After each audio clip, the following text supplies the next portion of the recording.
Au le ua tonu mai le sui o le sape nei le tae au le sunga ia mu selu.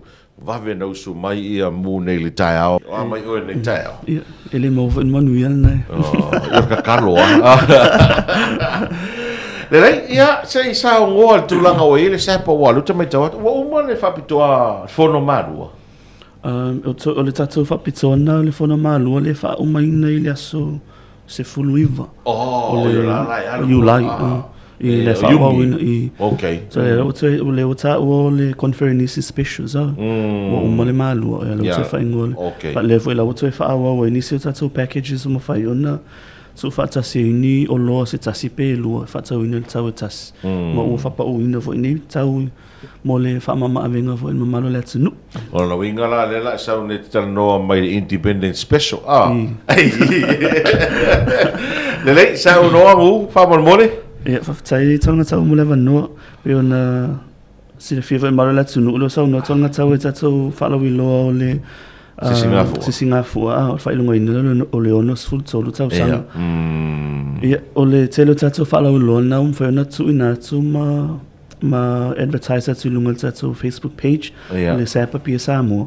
Ia, e tele mano no ai o lo whaiona whapau ina tatou company. Pe ona whaiona vai atu o latou vaenga masani.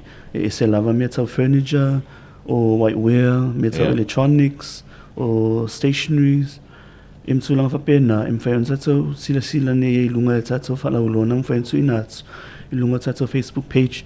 E lava o loana e whaion of sosoania tu e lau company i le kiliva inatsu pe o loa la popo afo ine ia, me tau furniture, o loa e whatou tonga ina ia tatou building sa le ngata e leo, le te leo o leo mātau neva i tau, o te leo whale fau ia mo tau a inga. Ia le fo ia watu e wabai, mai ia o loa ne, ia ma tam whai whaatau i tatou whaalawi loa i o tu inatu. Pe o le mana ia fo le nao le susua tu ma fia o tu tono tatou company. Ia ma tamata ma titilo le quality o loa. Ia ele ngata lea o prices o mo whai o na whapa uina. Ia wafo ile talia o mana au malu le tunu. Whamali e ina i fo le atou fina ngalo. Ele ngata le tango fie. Ia ma le quality o loa mo whai o na au mai e tatou company e whaatau ina mo malu le tunu. Mana ia. Pe on sisila te elai e tatou furniture na. E au ngā te le tono ma o tamalawa o a inga o ma whai o na whaafau ina. Ele ngata fo ileo o tono e kale sia fo ima pe o le wo uma mai ia fon tele malu o te iloa lava e ini po kala me whaatatia fo ilea e kale sia o tamwhai e renovate se hall pe to e whaafau ina se malu o tapua e se e kale sia ia tele mano na e tatou o loa e whaawa noa ina ma maua fo il tatou company ina ia mwhai ona tali to i mana onga o sia fo e kale sia o le mana ia fo ila tatou whalau iloni e le na o le maker store au mwhai ona whasafua tuitua i sia tatou lala pe ona e ile big store i vai tele i le ngata fo i leo tatou lala i muteli sa la whai lala mu e kere sore kua pisia Sia me ma ngai la le vai ke le whaingo fie mo le atu whale ata la tō ima tangata e o mai a ana tau reo o mai nei a pia le vesi ia pia ia. Te lo feedback, te le vo nā mai le tatou la i tangata whata. O le tūri mamau me i le tau. Tau ranga. La fo ua mana i o i le la i o i whaingo fie a lato.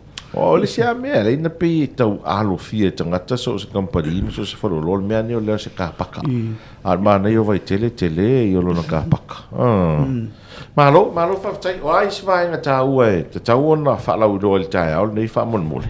O le si tā whalau i loa le, te mine wa o mawhoi ona whalau i loa tu tatou Facebook page.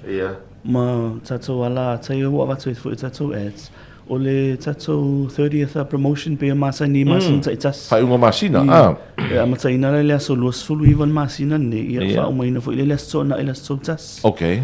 Na fo mona vai atu e tatou division sa itas, po section sa itas. Ia tatou o loa umani, me tau electronics, o homeware, whiteware, ia mtulanga fwoi whatou tonga ia tono tu noa po o mukuka a inga o moona wha tonga ina ma wha fawina.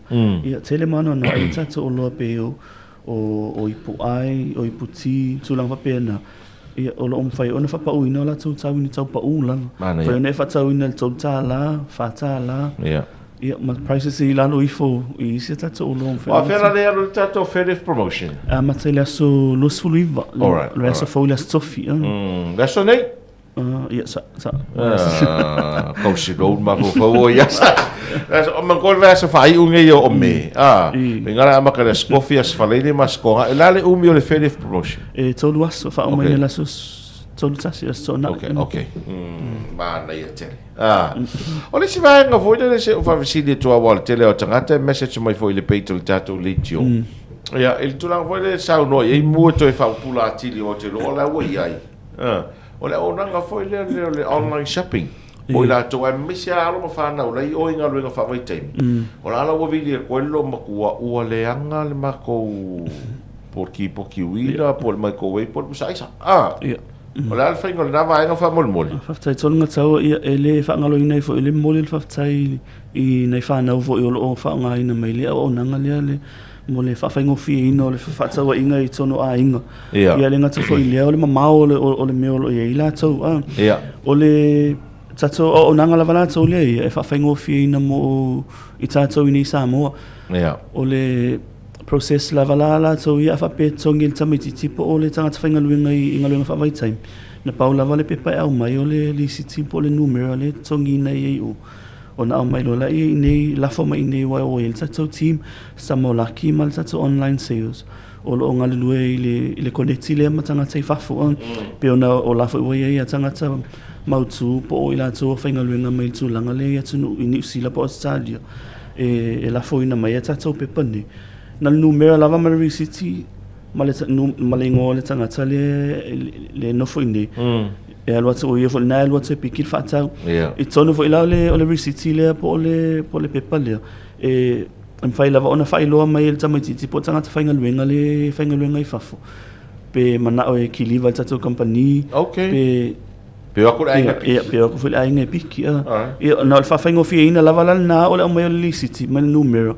ina em fai ona trace sa ala veta to company ia la tutanga tele piki na le oloa o lawa sa uni me le oloa e kiliva ina pe ole tulanga na fa fa ai to tele na to lo fa ngai na va nga le o te masalo le to tele la mota miti matanga ta fa nga luenga le atu no mama lo fa ngo le fa ngai ina ia o nangal ni fa ngo fie mo la to ele mai se lava matu ai nei lo tam fai e fa fo ina fa me sel me nga la fo mai o kupel busa isa lo ma ko mar ko inga e o kuli vai no ore ngi fe mai ya pede fai se la fo mul mai se ko e fa ka mul mai se ka fa en mede la o ma mai kupe fa ka o busa isa lo ma ko mar ko pe da si dia kula va nga fa ta sa o ma lu online picking nga ya le se veves pe le stu langa na le sava vai tsa company man tu fo vai taimi o finga tai o la fome le tupe alu le taimi tu le fa le tupe e tala le tupe e le wota fa faingo fi vai taimi ne ono o e vo inisi o nanga fa faingo fi na ia e le me fo na wa el to fa to li fo imale pulenga e le ne o nanga faingo fi no so so ni tu a inga le nga fo ile o a me se a inga inu tu atu ma tu ma taulanga ia lo fa faingo fi ina te to nanga alo mo se sa no pe si va ngai mane o mi si mal tata no nga nil ta fa mon mo le lava te lo na o ta fa manatu lava I o nanga fo I tono tata company pe fa pe e te su te fa ta TV o lo ana ta fo I pe TV po sa ai sa masin ta lava tu langa fa pe na e ta lava ona e feeling el tata company e si akil te mile te ia tono o faleoloa e tele itu o le faleoloa pe tele ia no se foi male oloa ina ia mauti no le o le ato o ele se me fale tono le oloa ia mauti no foi ia a wane ingalo le warranty form pe o le warranty form la vai kava inisio tu langa pe fale tono le oloa ia o le tu langa tato kiliva na le le warranty oko o le e fua lava I lungo le oloa ta inga pe TV e ona masina e le TV tele atu e tausanga ato alright so langa fa pena e tau lava ona mai o io fo ile mala malama o le tanga tafata ile fiso so ani tanga tafinga luenga ile fa mala malama I no oloa le ngata fo ile o le warranty o le tu langa tatu kiliva ia le lava nei issues I tu langa e tau lava ona fa solo lava ile ele tangata mua atu ia la tatou fo Samoa ia le tulanga fo ile le mana o moron tongi fa tau kiliva lo e fa solo la me tatou vai ngal nai tu e fo inai fi sem fai ona ka vai na ele tele lava se vanga na tatou no itua pe o fale alili nel se la utala em fai ona tongi le tangata fa tau kiliva to ile lo ka ngofi e so se la utala oloa ngai se lori fo le wa ka ngo mai fa se la ri masela le fa fa ngofi ne tatou company na se la utala tongi ia o le situ langa o tatou